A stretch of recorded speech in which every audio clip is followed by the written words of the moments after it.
नमस्कार दोस्तों, OCN network में आपका स्वागत है। मैं हूं ओमकार चौधरी।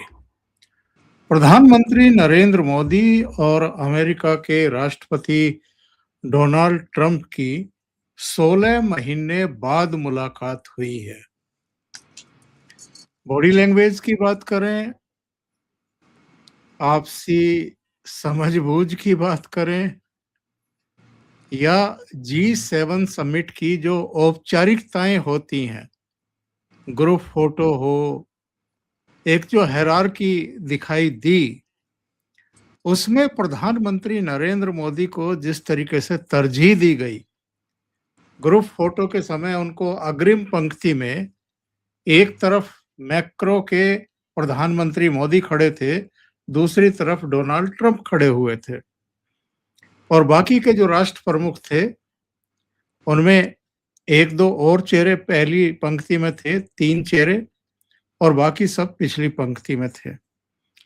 ट्रंप साहब थोड़े असहज से दिखाई दिए, उनकी बॉडी लैंग्वेज से लगा कि सब कुछ ठीक-ठाक सा नहीं है उनके लिए और ये हम आप सब जानते हैं, ये चीज़ें वायरल होती रही हैं कि मैक्रों के और डोनाल्ड ट्रंप के रिश्ते किस तरीके के हैं। दोनों एक-दूसरे पर वार-प्रतिवार करते हैं और 16 महीने में उनके भारतीय प्रधानमंत्री के साथ भी जो रिश्ते रहे हैं, वो कोई बहुत अच्छे नहीं रहे हैं। लोग तो सवाल खड़े करते हैं कि पहले कार्यकाल में किस तरह के रिश्ते थे और दूसरे कार्यकाल में ऐसा क्या हुआ? तो एक तो ज़रा इस पर बात करेंगे। दूसरे, फ्रांस के साथ भारत के 13 समझौते हुए हैं। ये कौन से समझौते हैं? ये कितने महत्वपूर्ण हैं? ज़रा इस पर भी बातचीत करेंगे। मेरे साथ जुड़ रहे हैं आपके सुपरिचित और जियोपॉलिटिकल मामलों के, रक्षा सुरक्षा मामलों के विशेषज्ञ आदित्य सत्संगी जी अमेरिका से। तो उनको जोड़ करके चर्चा को आगे बढ़ाएंगे। आदित्य जी, नमस्कार, प्रणाम, बहुत स्वागत। आपको, आपके दर्शकों को मेरा प्रणाम और वापस बुलाने के लिए बहुत बहुत धन्यवाद। तो आदित्य जी, सारे विजुअल्स मेरी तरह आपने भी देखे हैं, क्या कहेंगे? क्या आपकी पहली ऑब्जर्वेशन क्या है? देखिए, भारत ने जो मार्को रूबियो के समय जो उनके साथ उन्होंने प्रोटोकॉल्स को फॉलो किया, स्ट्रिक्टली प्रोटोकॉल्स ऐसे ही फॉलो होते हैं। ऐसा नहीं कि भारत ने कुछ चढ़ाने के लिए कुछ किया। जो स्ट्रिक्टेस्ट प्रोटोकॉल जो फॉलो करते हैं वो किया और अमेरिकन को थोड़ा बुरा भी लगा क्योंकि पहली बार उन्होंने प्रोटोकॉल्स की ताकत देखी। क्योंकि अमेरिकन ये जो ट्रंप एडमिनिस्ट्रेशन है, इसको प्रोटोकॉल की कोई इज्जत नहीं है। आप देख रहे हैं किस तरह कैबिनेट मीटिंग्स करते हैं। ऐसा लगता है कि घर के किचन में आके बैठ के लोग बातें कर रहे हैं। कोई ऑफिशियल रिकॉर्ड्स नहीं है, डॉक्यूमेंटेशन प्रॉपरली नहीं है, बस रैंडमली आके स्पीचेस देना। बट भारत तो देखा जाए तो समटाइम्स मैं बोलता हूँ कुछ ज़्यादा ही फॉलो करते हैं, बट अच्छी बात है। बिकॉज देश अगर दस्तावेजों पे नहीं चलेगा तो कैसे चलेगा? हवा में बात नहीं होती है, कॉन्टिन्यूटी की बात होती है। तो Bharat is working like a proper state, जैसे प्रॉपर स्टेट है। अमेरिका का हालत क्या है कि बनाई ऐसे ही था, बनाई हवा में था। सेटलर्स ने आके इंडिपेंडेंस डिक्लेयर कर दिया चर्च ऑफ इंग्लैंड के। तो वो सीरियसनेस अब दिखती है कि ये जो जनरेशन है अमेरिका की लीडरशिप की, इसका किसी भी प्रोटोकॉल से कोई संबंध नहीं है। तो अब प्रधानमंत्री मोदी और G7 में जा रहे हैं on the request of France, तो उनका पहला दायित्व आता है फ्रांस के लिए। कोई भी देश इंपॉर्टेंट नहीं है फ्रांस के अलावा वहाँ पर। और जिस तरह उन्होंने दोस्ती बनाई है अपने बाकी लीडर्स के साथ, जापानीज प्राइम मिनिस्टर के साथ, फ्रेंच प्रेसिडेंट के साथ, फिर आपके इटली के प्राइम मिनिस्टर के साथ, वहाँ पे यूरोपियन चीफ भी थे। इनफैक्ट वही चीफ थे जिन्होंने अपना OCI कार्ड दिखाया था, बिलीव यू के वो भी थे। मिस्टर कोस्टा भी और उर्सुला भी, दोनों। उर्सुला भी थी। तो ये सब लोग काफी मोदी जी के फैन क्लब है। वो तो आप ये सोचिए, G7 was 60% Modi fan club and 40% neutral. But एक बात थी, किसी को भी ट्रंप पसंद नहीं। Trump has made loose statements against everybody in that league. Place. Macron के साथ कैसे शब्दों का यूज़ किया उन्होंने, फिर उनकी फिर वहाँ पे उन्होंने इटली के प्राइम मिनिस्टर को क्या बोला था, जॉर्जिया मेलोनी को। तो उनका रिलेशन उस प्रकार का है। उर्सुला के साथ उनकी बनती नहीं है। आपको मालूम है फेमस पिक्चर इन स्कॉटलैंड जहाँ पे उर्सुला आई थी और $600 बिलियन का इन्वेस्टमेंट का इन्होंने अनाउंस कर दिया वहाँ पे, और एक ढेला भी पैसा का एग्रीमेंट नहीं हुआ। उर्सुला बोलती मैंने कभी बोला ही नहीं ऐसा। तो जो पर्सनल बातें होती हैं और जो डॉक्यूमेंट साइन होता है, दो डिफरेंट थिंग्स होती हैं कूटनीति में। तो मोदी जी वॉज, और उन्होंने ट्रंप को 2 बार स्नब भी किया। आपने देखा वीडियोस, वो खड़ा रह गया। उनको लगा कि मोदी जी हाथ बढ़ाएंगे, मोदी जी नहीं बढ़ाया हाथ। जो उनके सामने था उन्होंने किया, मोदी साइड से निकल गए।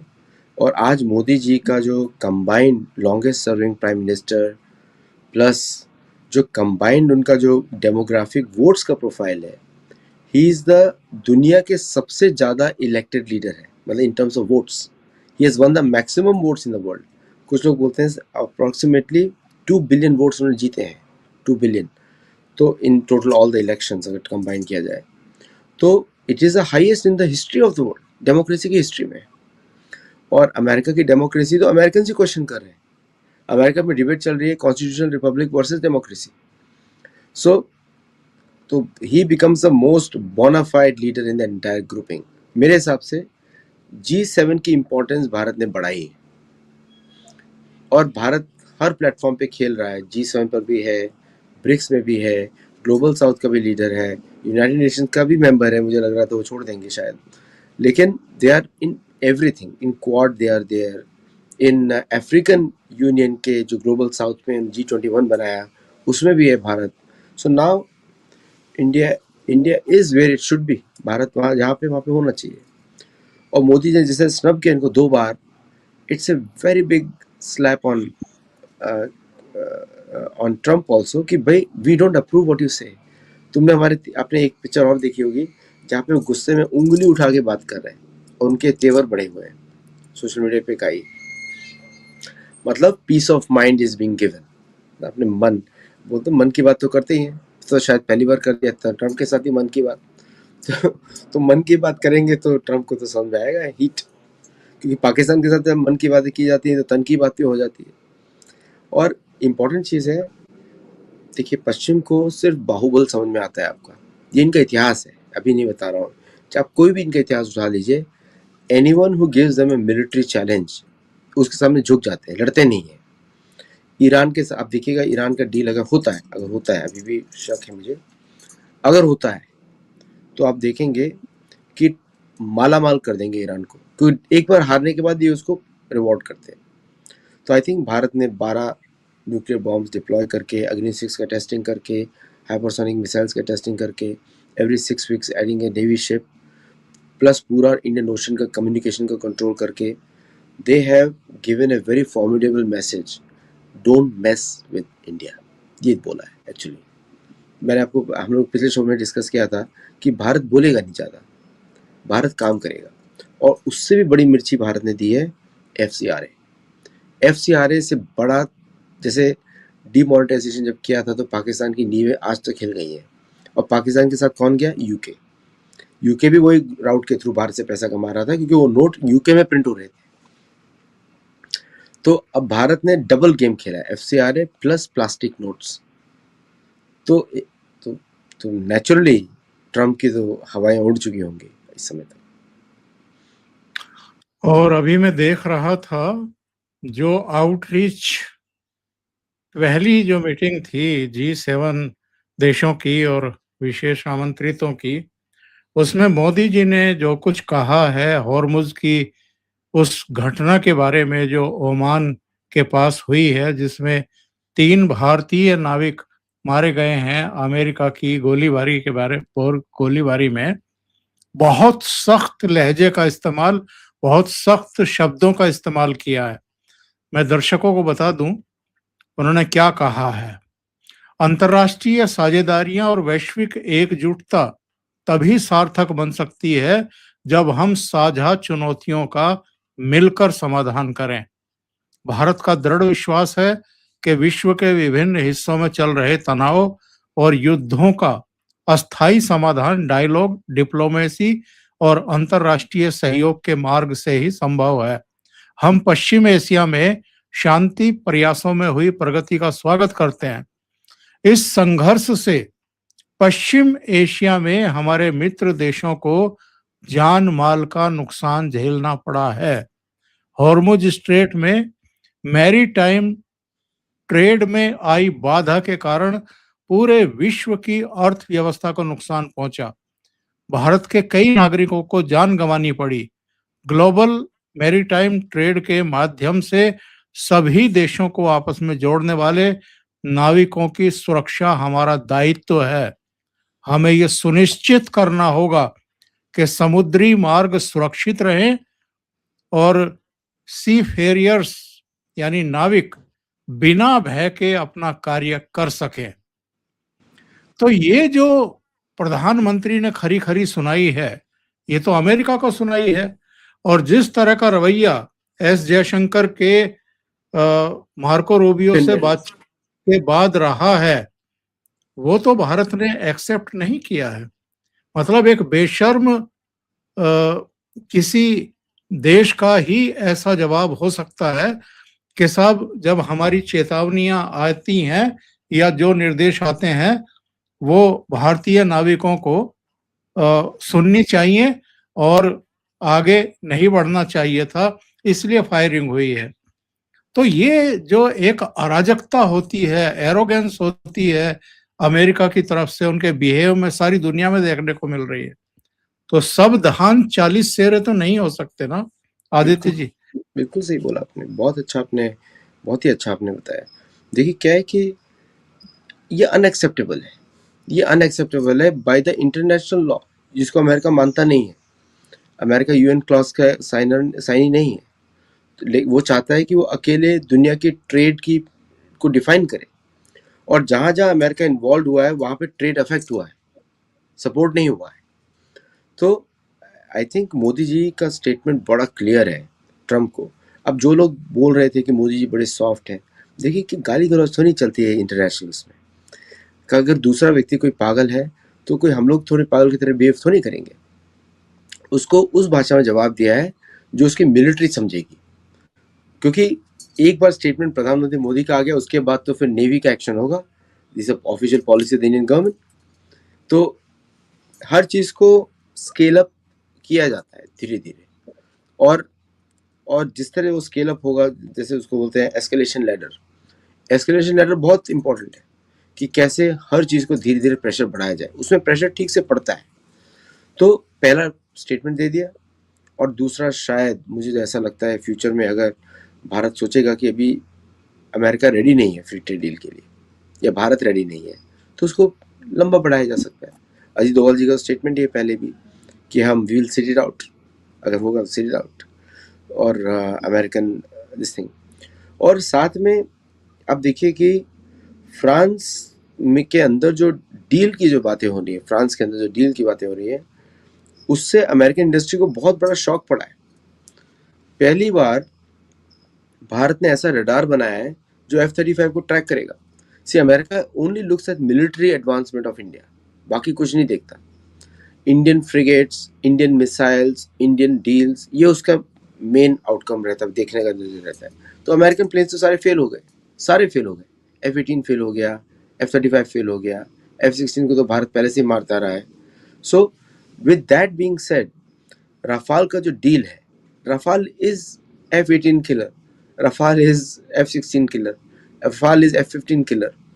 तो ये जो डील है प्लस अदर डील्स जो फ्रांस के साथ भारत कर रहा है, वाइल ही बीइंग देयर, तो सब पता होगा इनको कि क्या कर रहे हैं भारत। और ईरान के साथ जो फियास्को किया है, बड़ा शर्मनाक बात है कि जो फियास्को जो हुआ है, और बाद में आप now deals are coming out, details are coming out. अभी तो ट्रम्प ने मना कर दिया, पहले तो जेडी वांस ने बोला कि हम $300 बिलियन दे रहे हैं, अब बोलते नहीं दे रहे।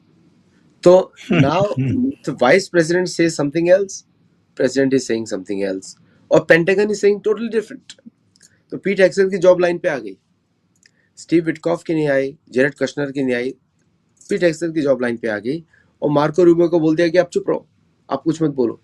तो ऐसे एडमिनिस्ट्रेशन के साथ कैसे भारत डील करेगा? मतलब ये हो गया कि आसिम मुनीर पार्ट 2 हो गया अमेरिकन पार्लेंस में,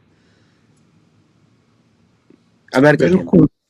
बिल्कुल सही बात कह रहे हैं आप, बिल्कुल सही आपने समीक्षा की है इस स्थिति परिस्थिति की। अब जरा आते हैं इस तस्वीर पर साहब। इस तस्वीर को अगर देखें तो देखिए मैक्रों के बराबर में मोदी जी खड़े हैं और दूसरी तरफ राइट हैंड पर ट्रंप खड़े हैं और बाकी के सब, बाकी की अग्रिम पंक्ति में भी दो और चेहरे इधर, दो और चेहरे इधर, मेलोनी और ये, और बाकी सब पीछे खड़े हुए हैं। तो एक वर्ल्ड में इस समय, दुनिया में इस समय मोदी जी का स्थान क्या है, भारत का स्थान क्या है, ये तस्वीर बिल्कुल क्लियर कर देती है साहब। हम कोई अस्थाई सदस्य नहीं है G7 के, इसके बावजूद मतलब या तो आप समझिए कि हमारा आज स्थान क्या है इकोनॉमी के मामले में, और दूसरी पावर अगर हम देखें तो उसके मामले में, और जो मोदी जी की शख्सियत है पूरी दुनिया के राष्ट्र प्रमुखों की निगाह में, और मैक्रो शायद व्यक्तिगत रूप से भी कुछ संदेश और संकेत देना चाहते थे अमेरिका के राष्ट्रपति को। इन सब मीटिंग्स में फोटो आप बड़ा केयरफुली प्लान्ड होता है, किसको क्या मैसेज देना है। ये कभी रैंडम कुछ नहीं होता कि लोग आके खड़े हो गए, पोजीशन बताई जाती है, प्रधानमंत्री मोदी जी आप यहाँ पे खड़े होइए। तो फ्रंट रो में जो दिख रहा है, अब देखिए क्या होता है ना कि अगर किसी को आपको खत्म करना हो, उसके घमंड को बढ़ा दीजिए, वो अपने आप ही नुकसान करेगा। ये इंटरनेशनल डिप्लोमेसी का बहुत पुराना रूल है, बहुत पुराना रूल है। तो if you want to destroy somebody, raise him up.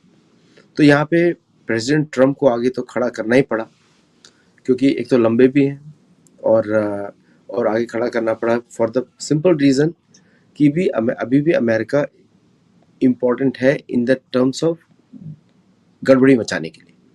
तो सबसे पहले हम लोग जो गड़बड़ी मचाने वाला बच्चा है उसको रखते हैं आगे, भाई तुम शांत रहो, तुम्हारे लिए सब कुछ अच्छा होगा। दूसरा क्या है कि प्रेसिडेंट ट्रम्प की डोमेस्टिक कॉन्स्टिट्यूंसी को फ्रांस बहुत अच्छी तरह जानता है। आपको मालूम ही होगा कि फ्रांस का कनेक्शन लुइसियाना स्टेट के साथ है अमेरिका के। तो French constituency in America is very big, उनका lobbying characteristic is very big, तो किसी भी तरह उनको पीछे नहीं रखा जा सकता। तीसरा है कि अब आप देखें सामने की रो में आपने थोड़ा डिस्कशन किया, तो मोदी जी का वॉक, मोदी जी का मिलते हुए वहाँ पे पहुँचना, प्लस फ्रांसवा और मैक्रोन का मोदी जी को पर्सनली आगे ग्रीट करके एस्कॉर्ट करके स्टेज पे लाना, शोज कितना इंपॉर्टेंस फ्रांस दे रहा है। यूके के साथ ऑलरेडी भारत FTA साइन कर चुका है, जापान के साथ, जापान, यूके में शायद अभी UPI यूज़ नहीं हो रहा है, फ्रांस में UPI यूज़ हो रहा है, जापान में UPI यूज़ हो रहा है, जर्मनी के साथ बातें चल रही हैं, इटली में शायद UPI यूज़ होना शुरू हो जाए। तो भारत के डिप्लोमेसी का UPI is an important part, क्योंकि जितना रुपए में ट्रांजैक्शन होगा उतना इंडियन एक्सपोर्टर्स को फायदा होगा। So every single thing Modi ji कर रहे हैं इज टू इंक्रीज भारतीय एक्सपोर्ट, क्योंकि यही उनका गोल है, बीइंग ए टॉप मोस्ट एक तरीके से देखा जाए सेल्स पर्सन फॉर इंडिया, कि भारतीय व्यापारियों को थोड़ा मदद मिले, क्योंकि इन सब डील्स के बाद तो व्यापारी होने वाला है, उसी के लिए बात हो रही है। शायद धर्म की बात हो तो मुझे और भी खुशी होगी, लेकिन अभी व्यापार की सिर्फ बात है। तो फिर आप और पीछे के जितने भी रोज हैं, Ursula is a side person in the discussion G7 में, she is just an observer, क्योंकि Ursula is a different entity, G7 is a different entity, EU is a different entity. Plus आप एक बात और नोटिस करिएगा कि वहाँ पे जर्मन चांसलर, जो कि भारत के बारे में अच्छी बातें करके तो जा चुके हैं, लेकिन जर्मनी का रुख भारत के प्रति काफ़ी विरोधी रहा है। जर्मन इंटेलिजेंस, DW, उनकी वेबसाइट्स, उनकी news portals, official news portals, उन्होंने कंसिस्टेंटली भारत के अंदर अलगाववाद को बढ़ावा दिया है। एंड देयरफॉर भारत ने जर्मनी के साथ दोनों साइड डील किया है। They are strict with Germany as well as they are lenient with Germany for the technologies. अब बड़ी बड़ी डील हो रही हैं, 6 सबमरीन जर्मनी से खरीदी जा रही है, U212 specially made for India. Plus tech transfer की बात हो रही है इंक्लूडिंग AIP।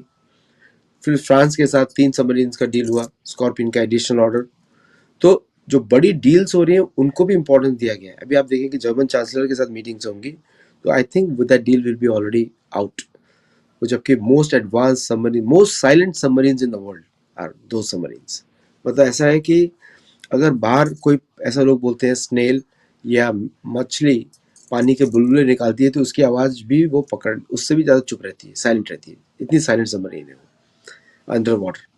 तो इस तरह की डील्स जो है वो भारत के लिए इस समय बहुत इंपॉर्टेंट है फॉर 2047 डील। अभी प्लान 2047 है पूरी तरीके से।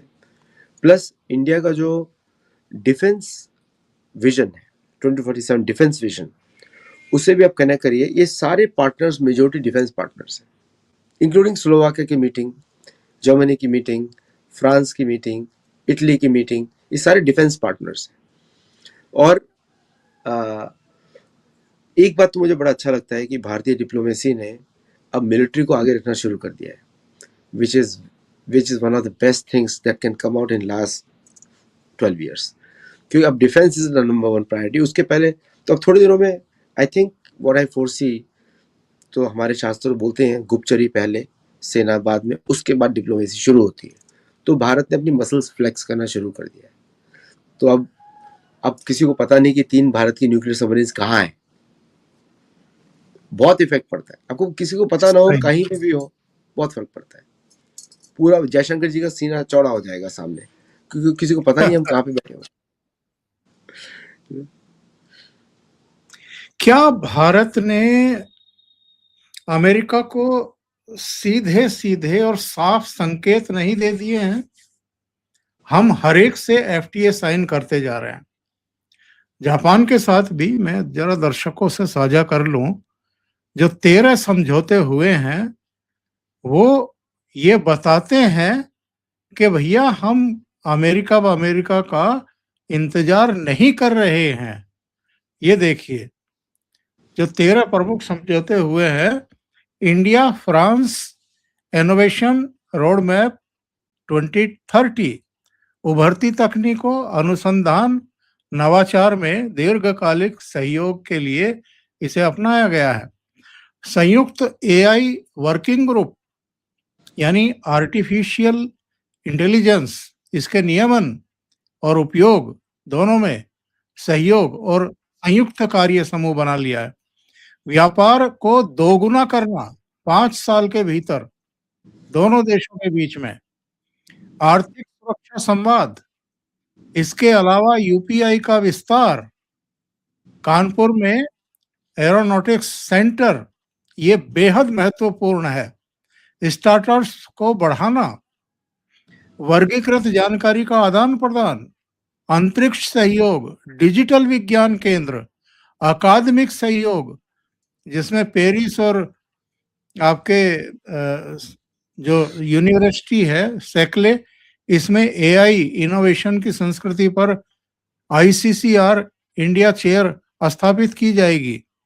और डिजिटल हेल्थ रिसर्च, रेलवे के विकास में भी दोनों देश सहयोग करेंगे। तो बेहद इंपॉर्टेंट समझौते हुए हैं। और ये भी मुझे लगता है कि दोनों देशों ने विश्व के साथ साथ ट्रंप साहब को एक संदेश तो दिया है। और एक और चीज ऐड कर दूं कि भारत इनोवेट इवेंट से ऑलमोस्ट भारत को यू कैन से कि करीब 2,500 करोड़ का इन्वेस्टमेंट हुआ है इसी मीटिंग में। 2,500 करोड़ रुपए भारत के प्राइवेट कंपनीज को मिला है। मतलब 30 plus strategic meetings sign up हुई हैं। और जो पिछला वाला जो विजिट था मैक्रोन का भारत में, तो अब आप उसमें मालूम है जॉइंट प्रोडक्शन 114 राफेल 90 भारत में बनेंगे, और joint production of H-125 helicopter जो कि फ्रांस बनाता है टाटा एयरबस के साथ। तो विच विल बी वेरी, और साथ में हैमर प्रिसीजन गाइडेड मिसाइल्स, तो वो तो भारत का ही जॉइंट प्रोडक्शन है, जैसे कि साफरान प्लस भारत इलेक्ट्रॉनिक्स कर रहे हैं। तो all these things are very important. Civil nuclear energy में France is a leader, actually Bharat leader बनेगा with the fast breeder reactors. तो France is seeking technology from India to build fast breeder reactors. तो उल्टा है वहाँ पे अभी। पहले था यूरेनियम बेस्ड, अभी भारत थोरियम बेस्ड पे आ जाएगा। तो आपने बिल्कुल सही बताया कि इस समय जो डील्स फ्रांस के साथ हो रही हैं, कहीं ना कहीं भारत को अमेरिका के बाहर देखना पड़ेगा एआई स्पेस में। मैं हमेशा खतरा बताता रहा हूँ कि चैट जीपीटी या कोई भी अमेरिकन प्लेटफॉर्म होगा, वो कोलोनाइज करेगा भारत को। जो घर में कोई काम करने वाले हों या कोई छोटा जॉब कर रहे हों, उनको पैसा दिया जाता है ट्रेन द एआई, वो भारत को पूरी तरीके से बंद करना चाहिए। क्योंकि क्या होता है कि लोगों की एआई कैन ट्रेंड, वो इमोशंस पे कैप्चर कर सकता है और उसको मास डेटा में यूज करके इलेक्शन इंटरफेरेंस के लिए यूज किया जा सकता है, और ये सारा डेटा अमेरिकन सर्वर्स में जाके बैठ रहा है। तो वो शायद पॉलिसीज होनी चाहिए, या मेरे को पता नहीं है, ये भी हो सकता है, हो पॉलिसीज शायद, बट किस तरह उसको रिस्ट्रिक्ट किया जाए, दैट इज वेरी इंपॉर्टेंट। और वो भारत के लिए सुरक्षा का खतरा है, इसलिए फ्रांस के साथ एआई का डील होना इज़ वेरी इंपॉर्टेंट। जैसे भारत में सर्वम एआई और ये सब जो एआई लॉन्च हो रहे हैं भारत में, उसको डेटा को सिक्योर करना और उस पे उसको किस तरह बचाया जाए, दैट इज़ वेरी इंपॉर्टेंट। ऐसा ना हो कि दुनिया आपके यूसेज से सीखे और फिर आपके विरुद्ध ही यूज़ करे। हम लोग को भी बहुत फ़ायदा होता है, जैसे इंस्टाग्राम की वजह से, जिस तरह प्रोग्राम हम लोग बनाते हैं कि इंस्टाग्राम और यूट्यूब की वजह से हमारी बातें अमेरिकन में पहुंच रही हैं, वो हम लोग साइड बेनिफिट ले रहे हैं। लेकिन उतना हमारी बातों का उतना इम्पैक्ट नहीं होता, क्योंकि हमारे पीछे कोई सरकार नहीं है, कोई बड़ा ग्रुप नहीं है। लेकिन उनके पीछे तो सब कुछ ही सरकार है, ये तो सीआईए रन करती है लिटरली, है ना। तो जैसे स्टारलिंक को भारत ने दिखाया कोना, उस तरह भारत को चैट जीपीटी या जो भी अमेरिकन प्लेटफॉर्म है, जेमिनी एआई या जो भी ग्रॉक है, उस पर कंट्रोल करना पड़ेगा। भारतीय एलएलएम प्लस भारतीय एप्स, ये प्रायोरिटी होना चाहिए इस तरह से मुझे। तो इसलिए फ्रांस के साथ एग्रीमेंट को आई रियली वेलकम, कि it will protect the independence जो भारत का होना चाहिए। और जरा आखिर में कुछ तस्वीरें शेयर कर लें अपने दर्शकों के साथ। ये प्रधानमंत्री नरेंद्र मोदी का अपना ट्विटर हैंडल है, एक्स हैंडल है, उन्होंने कुछ तस्वीरें साझा की हैं। ये आप जरा देखिए, अलग अलग देशों के जो राष्ट्र प्रमुख हैं, उनसे उनकी लगातार अलग से मुलाकातें हो रही हैं, शुरू हो चुकी हैं। वो जहाँ भी जाते हैं, ये उनका एक रूटीन बन गया है कि जो भी समिट होती है, समिट के दौरान वो समय का और रिश्तों को जरा और उनमें गर्मजोशी लाने के लिए और आगे और सहयोग को किस तरीके से व्यापक और विस्तार उसका कर सकते हैं, उस पर वो चर्चा करने से नहीं चूकते हैं।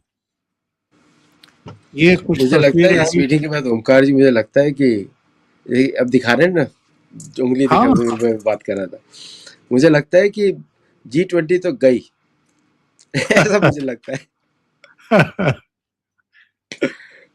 यस।